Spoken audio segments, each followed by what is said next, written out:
Et bonjour à tous, bonjour à toutes, j'espère que vous allez tous bien, que tout le monde se porte bien, que vous êtes contents, que vous êtes joyeux. Moi je viens de voir Shazam 2, donc attachez vos ceintures, accrochez-vous, parce que ça va péter. Péter. Allez, générique, on en parle juste après. Elle a kiffé la mélo, là j'suis dans le thème, j'suis dans ça. Elle a kiffé la mélo, là j'suis dans le thème, j'suis dans ça. Elle a kiffé la mélo, là j'suis dans le thème, j'suis dans ça. Elle a kiffé la mélo, là j'suis dans le thème, j'suis dans ça. Elle a kiffé la mélo, j'suis dans ça. Elle a kiffé la mélo, j'suis dans ça. Elle a kiffé la mélo, j'suis dans ça.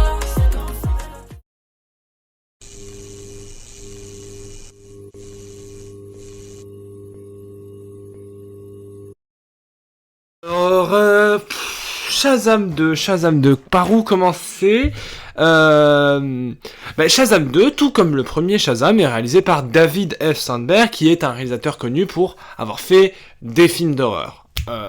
Moi, le premier Shazam, j'aime bien.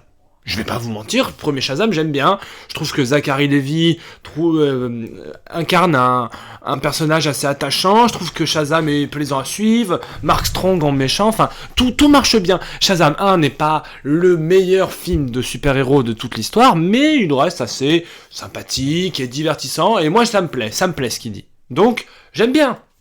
Et on nous annonce Shazam 2. Sauf que le problème, c'est que DC Comics, c'est de la merde. Je m'explique. DC Comics, comme vous le voyez à ma figurine Batman, j'adore.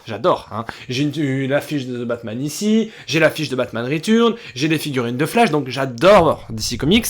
Mais DC Comics au cinéma, depuis quelques années, c'est un peu pété. Enfin, depuis Justice League, pour être si précis. Mais DC Comics, j'ai l'impression que c'est 1 sur 3 films. C'est-à-dire qu'ils nous font The Batman, que j'ai revu encore hier soir, qui est pour moi un chef-d'œuvre intemporel du cinéma et qui est brillantissime sur tous les points. Et ensuite, ils nous font Black Adam. Au secours. Parce qu'en fait, Black Adam et Shazam 2 ont des problèmes scénaristiques évidents, mais évident. Après Black Adam n'a pas de scénario, mais ça c'est encore autre chose. Mais en fait, je vais être clair avec vous, c'est ma pire séance de cinéma depuis Astérix. C'est-à-dire que Shazam 2 n'a rien de bien. Alors, je le savais, franchement, je m'en doutais un petit peu. En allant voir le film, je savais que j'allais voir un film de merde, mais vous savez que j'aime les super-héros, donc je vais voir tous les films de super-héros pour faire une analyse, somme toute, assez développée. Et en fait, déjà, premier point qui me dérange, c'est les costumes. Vous me direz, Melvin, Captain Melboy, qu'est-ce qui se passe ? En fait, la Shazam Family, donc les gens qui ont les pouvoirs de Shazam, changent de costume entre le premier et le deuxième volet. Vous me direz, oui, c'est normal, c'est pour vendre des jouets, c'est pour les produits dérivés. Oui, sauf que, je vais prendre exemple sur Marvel. Marvel, par exemple, à chaque Avengers ou à chaque Captain America, les super-héros évoluent leurs costumes, mais c'est justifié. Par exemple, Iron Man, à chaque film, ou même à l'intérieur d'un même film, il a des armures différentes pour faire face à des menaces de plus en plus grandes et à des menaces différentes. Captain America, il change de costume entre Captain America 2, Avengers 2, parce que selon les personnes pour qui il travaille, il a un costume différent. Black Widow, c'est pareil. Thor, c'est pareil. Les Gardiens de la Galaxie, c'est pareil. Ils n'ont pas le même costume parce que, voilà... C'est justifié scénaristiquement. Même si c'est fait à la base pour vendre des jouets. Là, juste, ils changent de costume parce qu'on avait envie de changer de costume, on sait pas pourquoi. Voilà, donc c'est une catastrophe, mais thermonucléaire. Je n'ai jamais vu ça de ma vie. Je n'ai jamais vu ça. Bon, je vais essayer de faire vite parce que mon téléphone n'a plus de batterie, c'est une catastrophe. Mais tout simplement, pour faire simple, Shazam, en fait, donc voilà, scénaristiquement, c'est n'importe quoi. Et c'est pourtant con parce que c'est un film qui avait des beaux messages et des belles thématiques. Il y a la thématique de la famille, la thématique de la transmission de pouvoir, la thématique du partage, du fait d'être un héros, du syndrome de l'imposteur, enfin, ça pouvait être très très drôle Shazam parce que un ado qui est plongé dans les pouvoirs d'un dieu, et puis c'était sympa parce qu'en plus il y avait Lucy Liu, Hélène Mirren, Rachel Zegler en sœur méchante. Tu dis ouais, ça peut être stylé parce que j'aime bien ces trois actrices. Et non, parce que Rachel Zegler, qui était incandescente, formidable, sublimissime dans West Side Story de Spielberg. Bon, après c'est Spielberg aussi, donc Spielberg, je pense que Steven Spielberg, il filme Shrek, il arrive à te le rendre beau gosse, donc bon, ça c'est encore un autre problème. Mais là, Rachel Zegler n'a pas de personnage, elle n'a pas de dialogue, enfin, elle a des dialogues, mais vous voyez ce que je veux dire. C'est mal écrit, c'est mal joué, c'est mal dirigé, parce que c'est une actrice brillante. Mais un acteur qui est bon, si tu le diriges pas, bah, il fait n'importe quoi. Donc là, elle est en roue libre. Les méchantes sont inintéressantes au possible. Le coup des méchantes, c'est le sorcier, il a tué mon papa, et du coup, je vais prendre ton pouvoir et pour détruire la Terre. Ouais, les gars, c'est hyper original. L'originalité exceptionnelle. Non, bah non, je suis désolé, c'est à chier de chier. Au bout d'un moment, faut faire un effort, les gars. DC Comics, là, je comprends que James Gunn ait voulu rebooter et recommencer DC Comics à zéro, parce que là, c'est en train de faire du fouillis. On ne comprend rien. On a la Suicide Squad, puis la Justice Society, puis la Justice League. On ne comprend pas où ils veulent aller, hein. Et puis, je suis désolé, aucun acteur n'est dirigé sur ce film. J'aime bien Zachary Levi. Je trouve que c'est un bon acteur et que Shazam, il est parfait. Il est parfaitement casté dedans. Mais c'est non, quoi, il est pas dirigé. Et puis alors, vous allez dire, c'est incomparable. La semaine dernière, j'ai été voir John Wick, qui est ce qu'on appelle dans le milieu une masterclass en termes de cinéma d'action.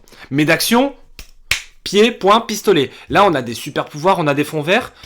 Je dis toujours que chez Marvel, il y a 2-3 fonds verts qui sont assez à chier. Et ben là, c'est l'exact inverse. Là, il n'y a aucun fond vert de réussi. Mais aucun fond vert n'est réussi. Tous les effets spéciaux, je sais plus parler, hein. Les effets spéciaux sont cramés, mais de 1000 millions de pourcents. Tu sais, à 1000 milliards de kilomètres, tu vois que c'est un fond vert. C'est mal incrusté, c'est mal monté, c'est mal réalisé. La réalisation, il n'y a pas une idée de plan. Il y a toujours des fois, même dans les films de merde, un plan, une image à sauver, une idée d'éclairage où tu dis ouais, il se passe un petit truc. Rien de rien. Par exemple, Euphoria saison 2 est une série de merde, enfin une saison de merde, mais il y a quand même 2-3 idées assez sympathiques en termes de réalisation dedans. Mais là non, c'est un film qui est chié, c'est vraiment...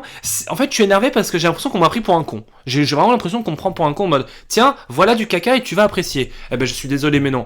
Et alors la venue de Wonder Woman, je vais m'énerver. À la fin, le personnage de Billy évolue, il a confiance en lui, il sait que c'est un héros, nanani nanana, et du coup, il va réussir et il se sacrifie et il meurt. Tu te dis, oh ouais, je l'avais pas vu venir celle-ci. Alors là, je me dis putain, si le film tue Shazam, c'est quand même culotté, mais c'est bien. Et là,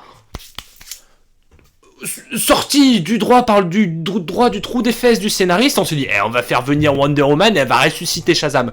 Oui, bien sûr, mais quelle riche idée, bien sûr, mais tout à fait. Non, non, Shazam 2, c'est dur, hein. C'est très très dur, hein. Quand je pense que la semaine prochaine, je vais aller voir Mario le film, qui, j'en suis pratiquement sûr, sera 1000 millions de fois mieux. Là, Shazam 2, c'est douloureux, quoi. Les scènes d'action, vous avez littéralement des dieux et des déesses qui s'affrontent avec la foudre, la vitesse, ils peuvent voler, ils ont de la super force, la super rapidité, vous me faites des scènes d'action tellement molles. J'ai rarement vu une scène d'action aussi molle, quoi. Sauf dans Les Éternels, évidemment. Ou dans Dune. Ah non, Dune n'a pas de scène d'action. Autant pour moi. Oui, toujours du bien de mettre un petit taquet au film Dune à chaque vidéo. C'est une sorte de piqûre de rappel, hein. Donc non, clairement, n'allez pas voir ce film. N'allez pas voir ce film. Ça va faire un four.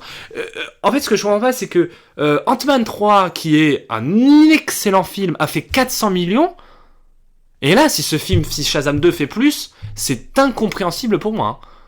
Parce que c'est con, quoi. C'est dommage, parce que Shazam n'est pas mon héros préféré, mais c'est pas un héros que je déteste. Donc c'est désagréable. Voilà, je dis les termes, c'est désagréable, et je suis chafouin.